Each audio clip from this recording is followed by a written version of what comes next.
Bonjour, mes amis. Ici Martin qui parle. J'ai vraiment besoin de votre soutien. Merci de vous abonner à la chaîne avant de regarder. Dans cet épisode, nous discuterons de 3 sujets très importants. Chaque sujet est important et intéressant, alors assurez-vous de regarder notre épisode jusqu'à la fin. Sujet numéro 1. L'Union européenne lance une enquête sur l'offensive chinoise dans le secteur des véhicules électriques. Une guerre commerciale se profile-t-elle? Sujet numéro 2. Mise en garde sévère de l'ambassade russe à ses citoyens, la Finlande est-elle prête à saisir des biens russes? Sujet numéro 3. Bombe diplomatique estonienne, l'interdiction d'entrée des voitures russes déclenche des tensions dans les États frontaliers. Sujet numéro 1. L'Union européenne a récemment annoncé qu'elle allait lancer une enquête sur le dumping présumé de véhicules électriques bon marché par la Chine. Cette décision suscite des inquiétudes quant à une éventuelle guerre commerciale entre l'UE et la Chine, la deuxième économie mondiale. La présidente de la Commission européenne, Ursula von der Leyen, a annoncé cela lors de son discours sur l'état de l'Union européenne, mettant en avant les politiques industrielles chinoises qui pourraient compromettre la compétitivité de l'Europe dans les secteurs innovants. Von der Leyen a souligné l'afflux de voitures électriques chinoises moins chères sur les marchés mondiaux, dont les prix ont été artificiellement abaissés grâce à d'importants subsides de l'État. Elle a établi un parallèle avec l'industrie du solaire, dominée par la Chine depuis plus d'une décennie, ce qui a entraîné un important différend commercial avec l'UE. La présidente s'est inquiétée de distorsions similaires dans le secteur des véhicules électriques et a annoncé le lancement d'une enquête anti-subside sur les véhicules électriques chinois par l'UE. La Chine est désormais le premier exportateur mondial de voitures, dépassant le Japon, ce qui suscite des inquiétudes croissantes parmi les entreprises automobiles européennes quant à leur capacité à rivaliser avec des concurrents chinois fortement subventionnés. L'enquête pourrait potentiellement entraîner des droits de douane supplémentaires sur les véhicules électriques chinois entrant sur le marché européen, déclenchant une réponse de Pékin à un moment où les tensions commerciales sont déjà vives. Alors que l'Europe s'efforce de se défendre contre les pratiques déloyales, von der Leyen a réitéré l'importance de maintenir des lignes de communication et de dialogue ouvertes avec la Chine. Elle a souligné la nécessité de la coopération conjointement à la mise en œuvre de mesures visant à résoudre les problèmes de sécurité économique.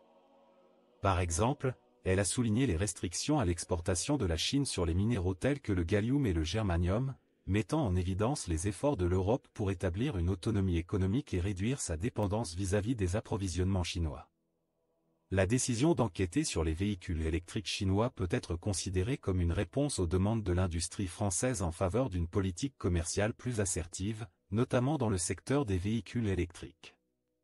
L'UE a développé des instruments de défense commerciale visant à contrer les économies non basées sur le marché, comme la Chine, mais elle hésitait jusqu'à présent à les utiliser. Cependant, l'impact cumulatif de la pandémie et des défis géopolitiques a favorisé une atmosphère économique plus combative, suscitant un soutien accru à la politique industrielle comme moyen de renforcer la résilience du marché unique. Les responsables français ont salué la position plus proactive de l'UE en matière de politique industrielle, y voyant une opportunité de renforcer la collaboration. La politique industrielle, autrefois considérée avec scepticisme, est désormais considérée comme un outil essentiel pour protéger les entreprises européennes. Ce sentiment a été partagé par le ministre français de l'économie, Bruno Le Maire, qui a souligné la nécessité d'une stratégie industrielle unie et innovante protégeant les intérêts européens vis-à-vis de la Chine et des États-Unis. Cette annonce d'enquête intervient avant la visite en Chine du chef du commerce de l'UE, Valdis Dombrovskis. Lors de sa visite, Dombrovskis devrait aborder ce que l'UE considère comme des pratiques déloyales de l'industrie chinoise. Il convient de noter que ce n'est pas la première fois que von der Leyen dévoile des politiques ciblant la Chine lors de son discours sur l'état de l'Union européenne. En 2021, elle a surpris beaucoup en annonçant l'interdiction de l'UE sur les produits fabriqués grâce au travail forcé, une mesure motivée par les allégations de mauvais traitement des travailleurs ouïghours dans la région du Xinjiang en Chine. La décision de l'UE d'enquêter sur le dumping présumé de voitures électriques chinoises bon marché reflète les préoccupations concernant la concurrence loyale et les distorsions du marché.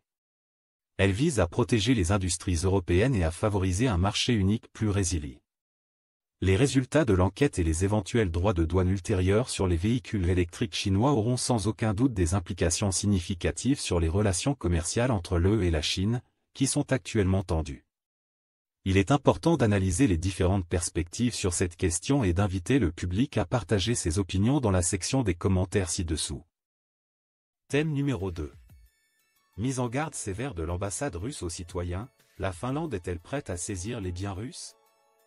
Les tensions actuelles entre l'Union européenne, et la Russie ont conduit récemment l'ambassade russe à Helsinki à émettre une mise en garde à l'intention de ses citoyens. Il déconseille l'utilisation de véhicules avec des plaques d'immatriculation russes lors de voyages en Finlande en raison de la possibilité de saisie de ces véhicules. Cette mise en garde fait suite à des sanctions de l'UE qui autorisent les autorités finlandaises, ainsi que les autres États membres de l'UE, à confisquer des véhicules immatriculés en Russie. La Commission européenne a clairement indiqué que les Russes n'ont pas le droit d'amener leurs véhicules dans l'UE, quelle que soit la raison de leur visite. Cette règle s'applique à un usage personnel ou même à de courts séjours. L'application de cette règle est devenue évidente lorsque les forces de l'ordre et les douaniers allemands ont commencé à saisir des voitures immatriculées en Russie, y compris celles appartenant à de récents immigrés en Allemagne. Ces sanctions de l'UE ont leur origine dans les développements géopolitiques de 2014, lorsque la Russie a intégré la Crimée après sa séparation de l'Ukraine. Les sanctions ont considérablement augmenté à la suite de l'intervention militaire russe en Ukraine en février 2022.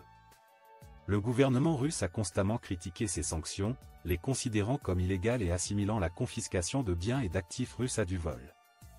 Moscou a également mis en garde contre d'éventuelles contre-mesures en réponse à ces actions. De manière plus générale, la Commission européenne a dévoilé que les ressortissants russes font face à de sévères restrictions pour transporter des objets personnels dans l'UE.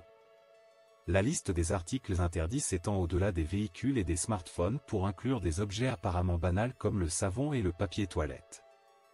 Tous ces articles sont désormais classés comme des marchandises sanctionnées et sont interdits d'entrer sur les territoires de l'UE, quelle que soit la raison de la visite. La Commission européenne a récemment souligné l'accent mis sur les voitures russes, précisant que leur utilisation privée ou commerciale n'a aucune importance si elles sont considérées comme des marchandises sanctionnées. La durée pendant laquelle un véhicule souhaite rester dans l'UE est également sans importance. Ces directives ont été établies après de multiples cas de saisie de véhicules russes par les douaniers allemands depuis au moins juillet. La Russie a accusé l'Allemagne de voler essentiellement les voitures de ses ressortissants et a exhorté ses citoyens à être prudents lorsqu'ils apportent leurs véhicules dans le pays. L'Allemagne justifie ses actions par les sanctions imposées à la Russie, qui ont pris origine en 2014 et ont été intensifiées en 2022.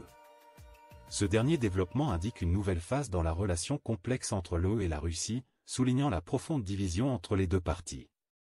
Alors que les tensions continuent de s'intensifier, il reste à voir comment les deux parties navigueront dans ces eaux diplomatiques difficiles. Nous vous invitons, en tant qu'audience, à partager vos réflexions sur ce sujet et à donner votre avis dans la section des commentaires ci-dessous. Que pensez-vous des sanctions de l'UE et de la réponse du gouvernement russe? Comment pensez-vous que cette situation affectera les relations UE-Russie à l'avenir? Sujet numéro 3. Le coût diplomatique de l'Estonie, l'interdiction d'entrée des voitures russes suscite des tensions dans les États frontaliers. Les États membres de l'UE qui partagent une frontière avec la Russie seront engagés dans des discussions plus tard cette semaine pour examiner la mise en œuvre de la nouvelle directive de la Commission européenne. Cette directive vise à interdire l'entrée de voitures avec des plaques d'immatriculation russes dans l'UE. Le ministre estonien des Affaires étrangères, Margus Tsahkna, a souligné l'intention du pays de se conformer aux directives de la Commission, car cela s'aligne sur leurs objectifs de lutter contre l'agression russe et de renforcer l'application des sanctions. La Commission européenne a publié de nouvelles lignes directrices sur l'application des sanctions le 8 septembre, stipulant que les États membres ne doivent pas autoriser l'entrée de voitures avec des plaques d'immatriculation russes dans l'UE. Cette interdiction s'applique non seulement aux véhicules privés, mais également aux opérations de transport des entreprises. La conformité à ces sanctions est obligatoire pour les États membres, mais des exemptions sont accordées aux véhicules appartenant à des citoyens de l'UE et à leurs membres de famille proches. Le ministre Tsahkna a souligné l'importance de la mise en œuvre collective des restrictions comme moyen d'augmenter encore le coût de l'agression pour la Russie. Des avis ont été exprimés selon lesquels les pays voisins devraient travailler ensemble afin de mettre en œuvre efficacement la directive. Le ministre de l'Intérieur, Lauri Lannmay, a souligné la nécessité pour les États frontaliers de coordonner leurs efforts à cet égard, reconnaissant que le processus pourrait nécessiter un temps considérable. Récemment, La première ministre Kaja Kallas a souligné l'objectif de l'Estonie d'établir un embargo commercial commun avec les pays voisins qui partagent une frontière avec la Russie. Cependant, les négociations sur ce sujet n'ont pas encore connu de progrès significatifs, la Finlande étant considérée comme un acteur clé dans la réalisation de ce plan. Les opinions et les perspectives sur ce sujet peuvent varier. Nous invitons le public à partager ses réflexions et ses opinions dans la section des commentaires ci-dessous.